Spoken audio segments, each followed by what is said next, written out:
The 60-year-old Chinese magazine Chinese National Geography has launched its English language edition. It's the first established Chinese geographic publication to reach out to a global audience. CNGI, the international edition of the hugely popular Chinese National Geography, is published with a vision of bringing China to the world.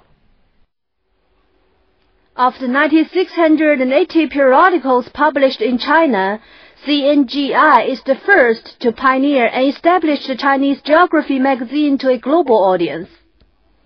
The magazine aims to unravel the mysteries of the 5,000-year-old Middle Kingdom through in-depth articles covering geography, history, and culture.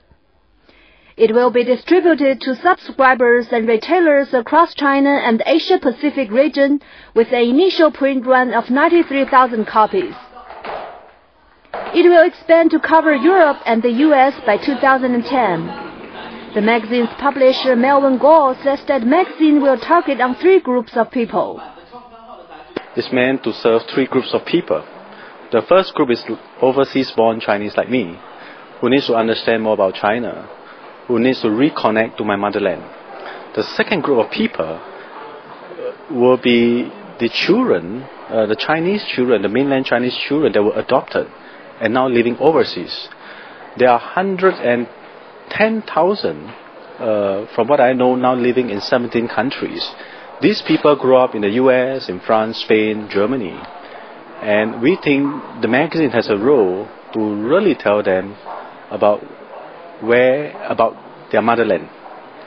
The third group is foreigners living in China and foreigners living outside China but interested in China. And that's the reason why the magazine exists. CNGI is the English language edition of China's leading magazine on geography and culture, CNG. It has been the most authoritative magazine on China's natural history since 1949. With the launch of its international edition, this wealth of information and research is now accessible to an even greater audience. Li Yunxiu, the magazine's editorial director, says that CNGI has taken its first step towards bridging China to the world. We believe now in the English reading market, there's very limited resources of really good information on China. So the image of China cannot be presented very fairly and in depth.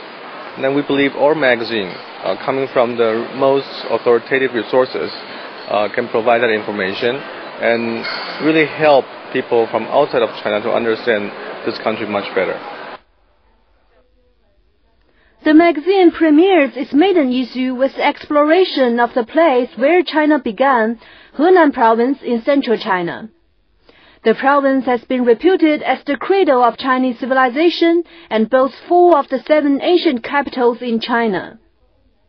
The Yin ruins in Anyang were left by Shang dynasty from 16th to 11th century BC. It was also the site where the earliest form of Chinese characters inscribed on tortoise shells or animal bones was discovered.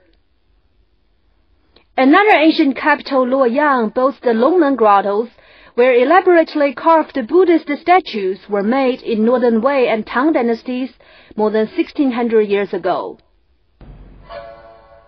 The magazine also explores the mysterious life of the Kung Fu fighting monks in the famous Shaolin Temple on Mount Songshan, which is the birthplace of the Zen Buddhism. CCTV.